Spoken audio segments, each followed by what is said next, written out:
We chose to do our creative research project on alcohol and marijuana's effect of creativity.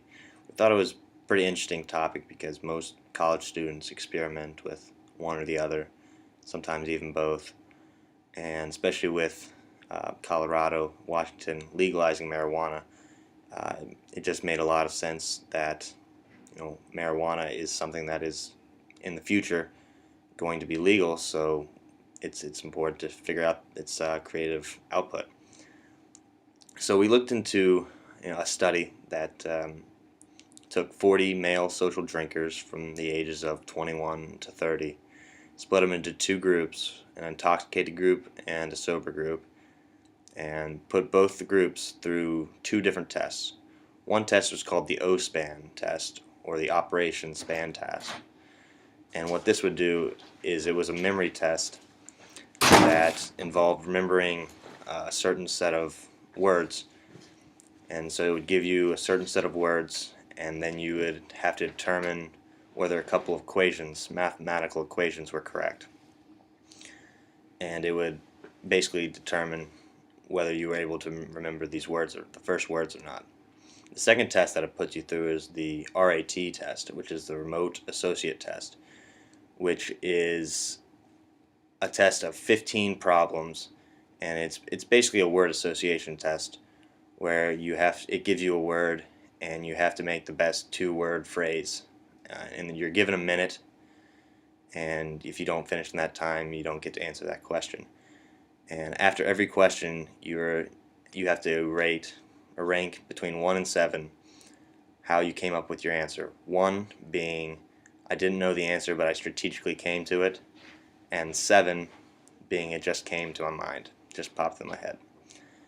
And they were put through those tests, and the results came back that the intoxicated people answered more questions.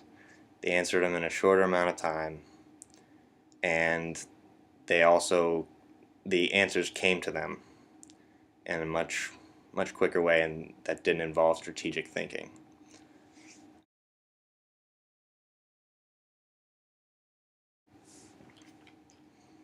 So that was an example of the RAT test that the people were given.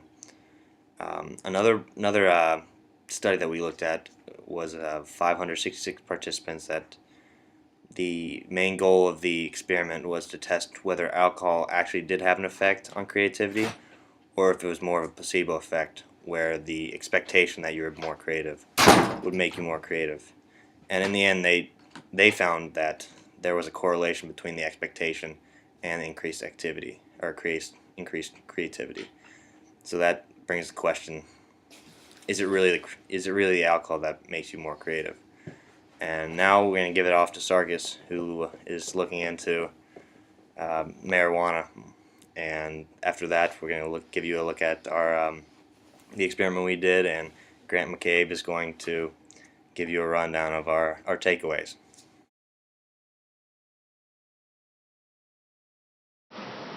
We also wanted to take a look at the effects that marijuana has on an individual's ability to think creatively. So we always hear about musicians, scientists, artists, and other types of creative individuals that have just said that marijuana augments and fosters their ability to be creative. And we've seen that in people like Steve Jobs, who in 1988 said, "The best way I would describe the effect of marijuana and hashish is that it would relax me and make me more creative." So this statement, coming from Steve Jobs, who's one of the most creative individuals of our time, just leads us to ask, does marijuana really affect our ability to think creatively? So many researchers have researched this topic and have studied and tested the effects of marijuana on creativity, and basically they've been able to confirm the claims that marijuana does in fact enhance creativity. So we looked at one study that demonstrated that marijuana increases hyperpriming, which is the ability an individual has to connect unrelated ideas or objects. And this goes hand in hand with another point from that same study that said marijuana aids in divergent thinking, which ultimately allows marijuana users to view concepts or objects in various different ways. And we've talked a lot about that in class. It's not a conscious effort to think differently. It's just a fact of marijuana subconsciously forcing you to think in a different way. Another study we looked at said that marijuana causes your brain to release a chemical called dopamine. And dopamine is a chemical which is released during pleasurable situations. And what it does is causes individuals to enter a calm, joyous state. So ultimately that puts people in a position to be more creative, to think more creatively. And last point from that same study was that marijuana use basically changes the way you think and the way you view the world, and it can also eliminate your inner reticence or inner editor. We saw several different terms to describe that, and that allows you to think and act more freely.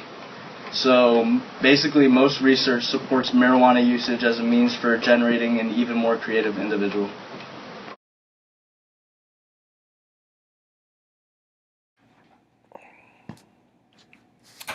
Alright, so our experiment was pretty straightforward. Basically all we did was ask some sober people about different ideas or ideas for a startup company, just anything that came to mind about something that would be good they could make money off of, or just ideas in general. And then we asked some drunk kids what their ideas were. So the sober kids would, you notice they would do something like start and stop. They would say something like, oh, wouldn't this work? And then they would kind of tail off and go, never mind, and say something like, it's not plausible, or we don't have the technology for it yet, or something like that. And but they did, however, come up with some good ideas and usually, generally, to describe the ideas, they were fairly well thought out and very somewhat plausible and had very little flaws to them. And then for the drunk people we interviewed, we found that they had just lots of things to say, and some of them generally weren't really ideas, but just kind of things they found interesting, and it just encapsulated a big spectrum of things. And most of the ideas did not make sense and were sort of very just not plausible at all.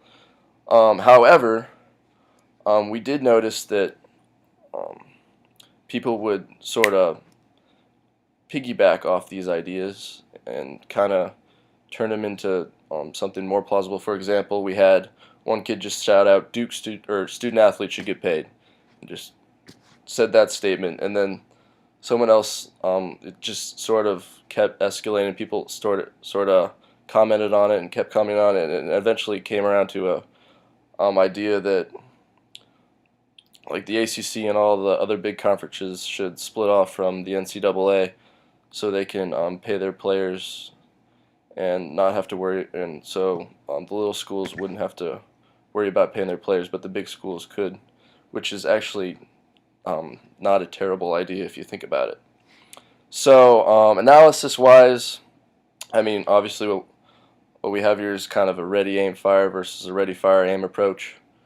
The sober kids, you could see it in their faces that they were kind of thinking through the idea as they were saying it, and it was sort of well thought out and on the line. And then the drunk kids would just immediately just say anything that came to mind, and also kind of without intention, we noticed kind of a group dynamic versus just individual dynamic, and we didn't really plan for this to happen, but when we interviewed the sober kids, we noticed kind of other kids wouldn't chime in because we kind of said we were just going to interview one at a time. They wouldn't chime in, and we did this as well with the drunk kids, but they either didn't listen or didn't care, so they would chime in, and it was more of a group dynamic, which was actually helpful because, as I said before, they sort of built off each other's ideas. And then the last thing we found was just kind of the idea of comfortability. Obviously, alcohol is liquid courage, so you care less about what people think of you, which I think really helps with creativity if you're not having to worry about whether or not you'll sound stupid or what people think of you. So some tips that we came up, or ways this can be applied in the future. Obviously, you can't show up to work drunk or high, but we thought that maybe companies could start implementing sort of a Friday at the end of the day um, idea tank where they just all get in a room, start drinking, and just start spitballing different ideas out. We thought this could be productive and um, just lead to some good ideas while having some fun too at work. And then, I mean, obviously, if you're in the states of Colorado or Washington, you could perhaps smoke some weed beforehand. And then also the idea of comfortability. We figured that this is vital in any working situations, to be comfortable with the people we work with, so you can voice your opinions and not have to worry about being shot down or what people think of you. And I mean, this is kind of companies are just with like company retreats. It's all about getting to know people better, so you're more comfortable working with them and more comfortable voicing your ideas and stuff like that. So that was kind of for our experiment. Obviously, we couldn't, or North Carolina law stipulates we couldn't do this experiment with weed, so we didn't. But that's basically it for this segment, and we have some videos of us interviewing some drunk kids as well, which are very entertaining. So how this sort of research could be applied to students at Duke, we kind of thought of two different things. One kind of is just the idea of more of a group dynamic. It's beneficial to bounce ideas off people, and perhaps you could bring up something you're stuck on or a project you have to do while you're just out drinking with your buddies, and see what they have to say about it and see if you can get some good ideas that way. And another thing we thought of was just, oftentimes when you're working on group projects for class, it's not with people you know very well. It's just kind of, you just get paired up with someone who's in your class. You may know them, you may not, so it could honestly just be beneficial to, spend just maybe one night together just drinking and talking about the project. So you're kind of more comfortable with them, and may say some stuff that you wouldn't necessarily say if you were sober, which, can either be good or, I guess, sometimes it'd be bad, but for the most part, I think it'd be good to just have that to go to, and just the idea of comfortability.